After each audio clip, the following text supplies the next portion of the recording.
সালামু আলাইকুম। আজকের এই ভিডিওটা একটু ইনফরমেটিভ।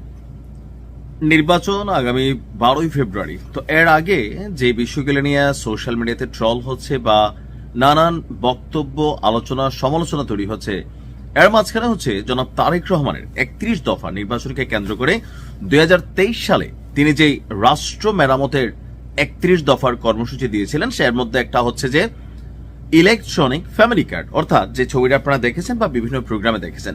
এই ফ্যামিলি কার্ডটা আসলে কি, এমনকি এই ফ্যামিলি কার্ডটা কিভাবে পাওয়া যাবে, বিএনপি যদি পাশ করে কত পরিবারকে দেওয়া হবে, এক পরিবার কত হাজার টাকা পাবেন, এমনকি এই টাকা তারা কিভাবে খরচ করবেন, এমনকি কারা পাবেন, 4 কোটি পরিবারকে একসাথে পাবেন নাকি ধাপে ধাপে পাবেন, কারা এটার জন্য উপযুক্ত হবেন, অনুপযুক্ত হবেন, এই বিষয়গুলি। তবে উদ্যোগটা প্রশংসনীয়।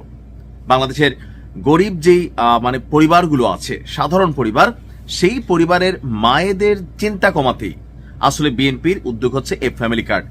জনাব তারেক রহমান মনে করে দারিদ্র দূর করতে হলে রাষ্ট্রকে সরাসরি নারীর পাশে দাঁড়াতে হবে, কারণ নারী শক্তিশালী হলে পরিবার শক্তিশালী হয়, আর পরিবার শক্তিশালী হলে রাষ্ট্র শক্তিশালী হয়। আর এজন্যই তারেক রহমান এবং তিনি তার বিভিন্ন বক্তব্য এবং জনসভায় বারবার বলেছেন যে শুধু শিক্ষা নয়, নারীর হাতে খাদ্য নিরাপত্তা, সঞ্চয়, অর্থনৈতিক সিদ্ধান্তের ক্ষমতা যদি তুলে দেওয়া না হয়, তাহলে দারিদ্র্যের এই চক্র ভাঙা যাবে না। এখন আসুন দেখি এই ফ্যামিলি কার্ডে আসলে কি করা হবে। এই ফ্যামিলি কার্ডে প্রত্যেকটা পরিবার মাসে 2000 থেকে 2500 টাকা পাবেন। এখন এটা কিভাবে নির্ধারিত হবে, যখন সিস্টেম চালু হবে, বিএনপি ক্ষমতায় যাবে, এটার উপর বিশাল একটা আবার কর্মযোগ্য ব্যাপার স্যাপার আছে। এই সহায়তা কিভাবে আসবে, হয়তো নগদ অর্থ হিসাবে এই কার্ডের মধ্যে আপনি পাবেন, লাইক ব্যাংকের যেই চেক কার্ড আছে বা ডেবিট কার্ড আছে, ওইরকম আপনি এটিএম বুথ থেকে তুলতে পারবেন, কোনো ব্যাংকে অ্যাকাউন্ট হবে, অথবা এই কার্ডটা যেহেতু ইলেকট্রনিক কার্ড, কোনো একটা দোকানে ওই যে টিসিবির পণ্যের মতন এরকম একটা প্রত্যেক জায়গায় কোনো দোকান থাকবে, ওইখান থেকে আপনি এই কার্ডের মাধ্যমে খরচ করতে পারবেন, যেমন চাল, আটা, ডাল, ভোজ্য তেল বা আরো বিভিন্ন জিনিস। আর এতে একটি পরিবারের ন্যূনতম খাদ্য চাহিদার বড় অংশ নিশ্চিত হবে, মোটামুটি হয়ে যাবে একটা ছোটখাটো ব্যাপার। খাবারের পেছনে মাসিক ব্যয় কমে গেলে পারিবারিক ব্যয় স্বস্তি পাবে, আর সেই স্বস্তির কেন্দ্রবিন্দুতে থাকবেন নারী, আর যার জন্য এই ফ্যামিলি কার্ড। এই কর্মসূচি হঠাৎ করে সারা দেশে 4 কোটি পরিবারকে দেওয়া হবে না। স্বচ্ছতা, কার্যকারিতা নিশ্চিত করে প্রতিটি বিভাগে একটি করে উপজেলা নিয়ে পাইলট প্রকল্প চালু করা হবে, অর্থাৎ একটা ছোট আকার একটা প্রকল্প চালু করা হবে। সেখানে দেখা হবে মানুষ নগদ সহায়তা বেশি পছন্দ করছেন নাকি খাদ্য সহায়তা। তা আমার মতে বাঙালি নগদই পছন্দ করে। কোন পদ্ধতিতে দুর্নীতি কম হয়, কোনটিতে প্রশাসনিক ব্যয় কম হয়, অর্থাৎ এই কার্ডগুলোতে যে দুর্নীতি হবে, যেমন গতকালকে নাহিদ ইসলাম তার এক বক্তব্যে বলছিলেন 2000 টাকার কার্ড নিতে 1000 টাকা ঘুষ দিতে হবে কিনা। বাংলাদেশে কিন্তু এগুলাই হয়।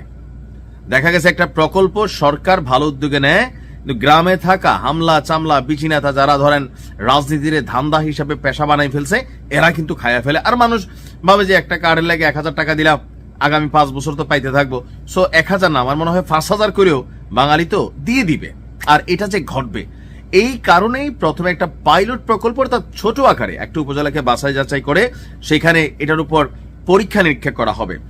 এই উদ্ভাবনী সামাজিক সুরক্ষা কর্মসূচির অর্থায়ন করা হবে বর্তমান যে রাজস্ব আছে এবং ব্যয়ের যে কাঠামো আছে এর মধ্য থেকেই, অর্থাৎ এটা বিএনপি বা জনাব তারেক রহমান নিজের পকেট থেকে যে আলাদা দিবেন কোনো কিছু না, এটা রাষ্ট্রীয় ব্যয় থেকে। প্রত্যেকটা সরকার যতগুলো সুযোগ সুবিধা দেয়, আবার আওয়ামী লীগ সরকার যা দিয়েছে, এগুলো কিন্তু রাষ্ট্রের টাকা, জনগণের টাকা, ট্যাক্সের টাকা থেকেই এই সিস্টেমগুলো চালু হয়। বরাদ্দ এবং ব্যয় ব্যবস্থাপনায় দক্ষতা বাড়িয়ে দুর্নীতি এবং অপচয় কমানোর মাধ্যমে এখানে সিস্টেমটাকে কার্যকর করা হবে। একই সঙ্গে প্রাথমিক বাস্তবায়ন এবং সম্প্রসারণ পর্যায়ে বিশ্ব ব্যাংক, এশিয়ান উন্নয়ন ব্যাংকের মতন উন্নয়ন সহযোগীদের কারিগরি এবং আর্থিক সহায়তা এই প্রকল্পের জন্য গ্রহণ করা হতে পারে। এই অভিজ্ঞতার ভিত্তিতে কর্মসূচিটি ধাপে ধাপে সম্প্রসারণ করা হবে, অর্থাৎ আস্তে আস্তে বাড়বে। প্রথমে আপনার 50 লাখ পরিবার সারা দেশ থেকে, এরপরে ধাপে ধাপে 4 কোটিতে যাবে। তার মানে একটু সময় লাগবে, তবে সিস্টেমটা খারাপ না যদি দুর্নীতি এবং ধান্দাবাজি এটাতে বন্ধ করা যায়। হয়তো 2500 টাকা 2000 টাকা কিছুই হবে না, বাট অনেক কিছুই হবে আবার ছোটখাটো হিসাবে একটা ফ্যামিলির জন্য। ভালো থাকুন। আসসালামু আলাইকুম।